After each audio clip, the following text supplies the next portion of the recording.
வெள்ள நீர் வடிகால் எந்த பகுதியில் உள்ளது என்பது கூட சென்னை மாநகராட்சியினருக்கு தெரியாதது பெரும் தலைக்குனிவு என மத்திய அமைச்சர் பொன் ராதாகிருஷ்ணன் வேதனை தெரிவித்தார். தொடர் கனமழை காரணமாக தமிழகத்தில் கடுமையான பாதிப்புகள் ஏற்பட்டுள்ளன. தமிழகத்தில் மழையின் பாதிப்பு ஆய்வு செய்வதற்காக மத்திய வர்த்தகம் மற்றும் தொழில்துறை அமைச்சர் நிர்மலா சீதாராமன் தலைமையில் பாரதிய ஜனதா சார்பில் குழு அமைக்கப்பட்டுள்ளது. சனிக்கிழமையன்று அமைச்சர் நிர்மலா சீதாராமன் காஞ்சிபுரம், சென்னை பகுதிகளை பார்வையிட்டார். அமைச்சர் பொன் ராதாகிருஷ்ணன் கடலூர் பகுதியை பார்வையிட்டார்.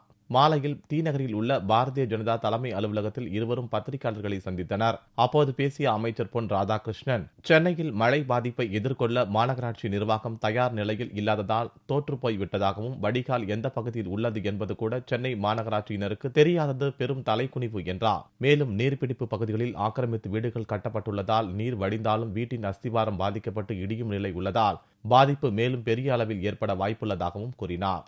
மாநகராட்சி நிர்வாகம் இருந்திருக்கிறதா அல்லது பிற பகுதிகளைச் சேர்ந்த நிர்வாகங்கள் இருந்திருக்கிறதா என்கின்ற கேள்வியை கேட்டால் மாநகராட்சியை பொறுத்தவரைக்கும் ஒட்டுமொத்தமாக தோற்றுப்போய் இருக்கிறது என்றுதான் சொல்ல வேண்டும்.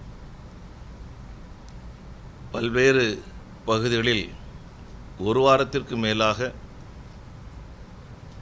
தண்ணீர் தேங்கி நின்று நோய்கள் பரவக்கூடிய சூழ்நிலைகள் இன்று வரை காட்சி அளித்துக் கொண்டிருக்கின்றது. மாநகராட்சி நிர்வாகத்தைச் சேர்ந்தவர்களுக்கு வடிகால் எந்த பகுதியில் இருக்கிறது என்று கண்டுபிடிக்க முடியாத சூழ்நிலைகள் கூட பல இடங்களிலே இருந்ததாக சொல்வது ஒரு பெரிய தலைகுனிவை ஏற்படுத்தி இருக்கின்றது. சமயோசித புத்தியை பயன்படுத்தி பெரும் வெள்ளம் ஏற்பட்டது என்று சொன்னால் அதை வடிய வைக்கக்கூடிய முயற்சியில் மாநகராட்சி நிர்வாகிகள் செயல்பட்டிருந்தால் இந்த அளவுக்கு நீர்த்தேக்கம் ஏற்பட்டிருப்பதற்கான வாய்ப்புகள் கிடையாது. தமிழகத்தில் வெள்ள பாதிப்புகளை எதிர்கொள்ள மத்திய அரசிடம் தமிழக அரசு எந்த உதவியும் கோரவில்லை என்று கூறிய அமைச்சர் நிர்மலா சீதாராமன், ஆனாலும் தேவையான உதவிகளை வழங்க மத்திய அரசு தயாராக உள்ளதாகவும் தெரிவித்தார். தமிழகத்தில் வெள்ள பாதிப்பு குறித்த அறிக்கையை விரைவில் கட்சி தலைமையிடமும் மத்திய அரசிடமும் தாக்கல் செய்ய உள்ளதாகவும் அவர் தெரிவித்தார். நாங்கள் பண்ண முடிஞ்சது பண்ணிட்டோம், இனிமேல் எங்களுக்கு இவ்வளோ ரிசோர்ஸ் நீங்கள் கொடுத்தாதான் முடியும் அப்படின்னு அவங்க மூலமாக ஒரு ரஃப் அசஸ்மெண்ட் கொடுத்து நீங்கள் உங்கள் டீம் அனுப்பி எங்களுக்கு அசஸ் பண்ணுங்கன்னு சொன்ன பிறகு சென்ட்ரல் டீம் டெஃபினட்டாக வரும். நான் இன்னைக்கு காலையில் அந்த விஷயத்தை நான் சொன்னேன்.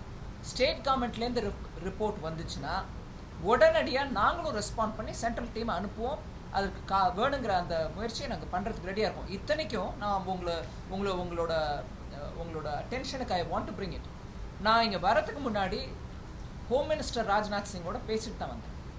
அவர் ஓப்பனாக சொன்னார் என்கிட்ட, நான் என்னோட ஆஃபீஸ் மூலம் ஹோம் செக்ரட்டரி மூலமாக தமிழ்நாடுக்கு எதனா அர்ஜென்ட்டாக ஹெல்ப் பண்ணுன்னா சொல்லுங்கள், நாங்கள் பண்ணுறதுக்கு ரெடியாக இருக்கோம்னு கேட்டப்போ, இல்லை நாங்கள் இப்போதைக்கு மேனேஜ் பண்ணிகிட்டு இருக்கோங்க, நாங்கள் ரிப்போர்ட் அனுப்புகிறோம் அப்படிங்கிற அந்த அளவுக்கு தான் சீஃப் செக்ரட்டரி ஆஃப் தமிழ்நாடு சொன்னார்ன்றதை ராஜ்நாத் சிங் எங்களுக்கு சொன்னாருங்க. அது ஒரு விஷயம். ரெண்டாவது, இன்னைக்கு நம்ம ஜெனரல் செக்ரட்டரி பார்ட்டிக்கு செய்தி வந்திருக்குது. இந்த மாதிரி urban development minister Venkaiah Naidu அவர்கள் ஆந்திர பிரதேஷ் அண்ட் தமிழ்நாடுவை ஏரியல் சர்வே செய்ததாகவும், அவர் செய்ததால சென்ட்ரல் கவர்மெண்ட் உங்களோட கோஆப்ரேட் பண்ணும் அப்படிங்கிற அந்த மெசேஜை அவருக்கு கொடுத்துருக்காங்க. அதை கூட நாங்கள் உங்களுக்கு தெரியப்படுத்துகிறோம்.